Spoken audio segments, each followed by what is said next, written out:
Hey, what's up guys? John Rettinger here with the review for you of the Lenovo S10 netbook. This will run you $349 to $399 from Lenovo's website. I'll put a link in the sidebar. And that about $50 price difference is really only a 3 to 6 cell battery. Those are the only customization options that you have. So this thing will be running Windows XP with 1 gig of RAM using Intel's Atom processor, which clocks in at 1.6 gigahertz. And other than that, it's pretty standard netbook fare. So let me talk a little bit about netbooks in general, and then I'll get into the review of the device. In my mind, the netbooks really serve to bridge the gap between smartphone, like an iPhone, BlackBerry, Windows Mobile, whatever you have, and a full-featured laptop. Often you want the ability to type out emails or type out texts that you have a hard time doing on a smartphone with either a small keyboard or a non-existing virtual keyboard. You have a hard time doing that on a smaller device. But you don't want to lug around your big laptop. Maybe it's too expensive and you don't want to risk breaking it all the time. Maybe it's too heavy or it's too big. Whatever it is, you want the ability to have a keyboard, have a little bit larger screen than you would on your smartphone, but you don't want to carry your full laptop. And that's really, I think, the sweet spot that netbooks here are trying to hit. So some of the things that I do like about, at least this particular in the Lenovo, is I do like the finish. I think it looks very professional with the glossy red, although it is a fingerprint and dust magnet. I do like that it's got a VGA out, so you can hook it up to another monitor. This is just have a 10.2 inch screen, which certainly can be a little bit on the small side. I like that it's got a a standard SD card slot for expandable storage, which is quite nice. And I also like that it's got an expansion port on the side. Although this does not use a solid state drive, so it does have a 160 gigabyte spinning platter. So there's plenty of room for storage. That's not really going to be an issue for you. So some of the things that I do like about the device. I do like the portability. I can throw this in my bag and not really feel the weight that I would if I was carrying my standard laptop. It's nice to be able to type out a quick email or write a document, or in some people's cases if you want to update a resume, whatever you're doing, it's nice to have a keyboard in front of you.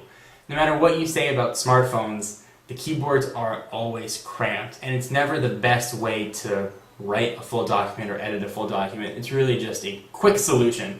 And the netbook really takes that a step further, and I really did enjoy using it and playing with it. The internet browsing experience is really the same as you'd expect on really most other laptops or desktops. So it was smooth, it was crisp, no problem. Although one issue of contention, I'll talk about this a little bit later, is screen resolution with these netbooks. It was great to be able to edit documents on the go. If I was going to a coffee shop, I could always just throw this with me, not have to worry about really breaking anything. If I carry my MacBook with me, I'm always a little bit extra careful with this. It's a little more rugged, and it's not that big an investment. You're just not that concerned. Although certainly you do want to protect it. Battery life with the 6-cell battery, which you'll see adds just a little bit of heft, was absolutely stellar.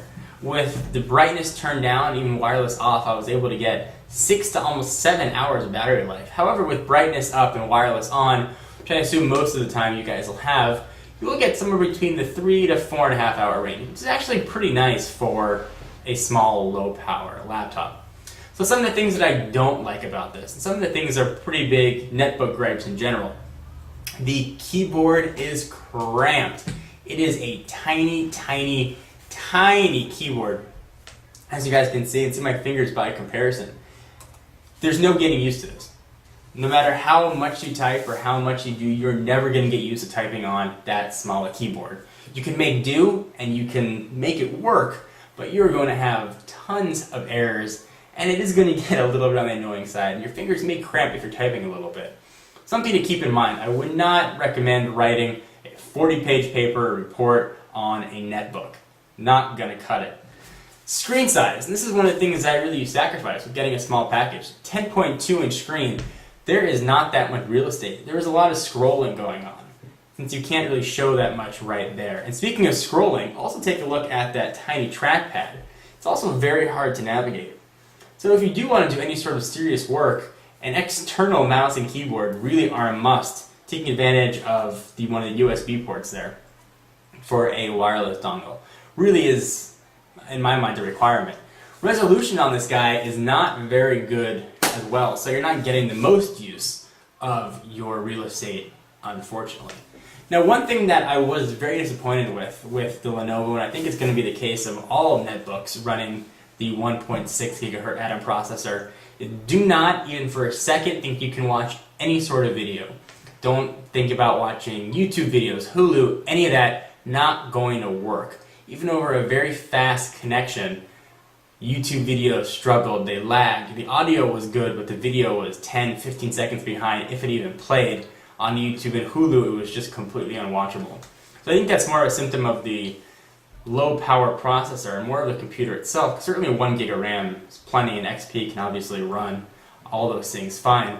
It's definitely something to keep in mind. If you think you're going to get one of these to go watch your YouTube videos or Hulu or streaming content on the go, think again. You might want to spend a couple extra $100 to get a laptop that can do that for you. I also wish there were more configuration options on Lenovo's site. Really, the only thing you can do is pick a color. Not that much. You can get pink, white, black, or blue, and that's really about it. A 3 or 6 cell battery, and those are your options. There's no other configuration choices. It would have been nice to maybe have the option to upgrade to 2 gigs of RAM, or if you wanted to pick an Ubuntu or a Linux-based operating system to run on this, it would have been nice, but Lenovo does not offer that currently right now.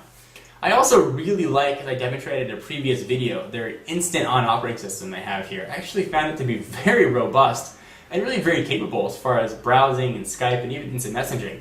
So if you guys are looking for an instant on operating system, I think what Lenovo offers is probably one of the best. So overall, on a 1 to 5 scale, if I have to rank this just on a netbook scale, certainly it's not fair to compare it with other laptops, I give it a very solid 3.5. And it's missing that 1.5 extra stars just based on keyboard real estate, mouse real estate, and the lack of customization and choices with it. I really would have liked that. But for $349 to $399, it is a nice deal, and there's some coupon codes floating around to drop that price down even a little bit further. It is a very nice option. It's lightweight, it feels durable, quality of build is nice, and I can recommend it certainly. So guys, this is just my first foray into netbooks, and it certainly was an exciting one. What do you guys think about netbooks and Lenovo in general? Do you have one? Do you want to get one? Are you looking at netbooks or no interest? What do you guys think? Please leave your comments down below and I'll be sure to read them. For exclusive content, be sure to follow me on Twitter, twitter.com/John4Lakers. And I'll see you guys in the next video. Bye-bye.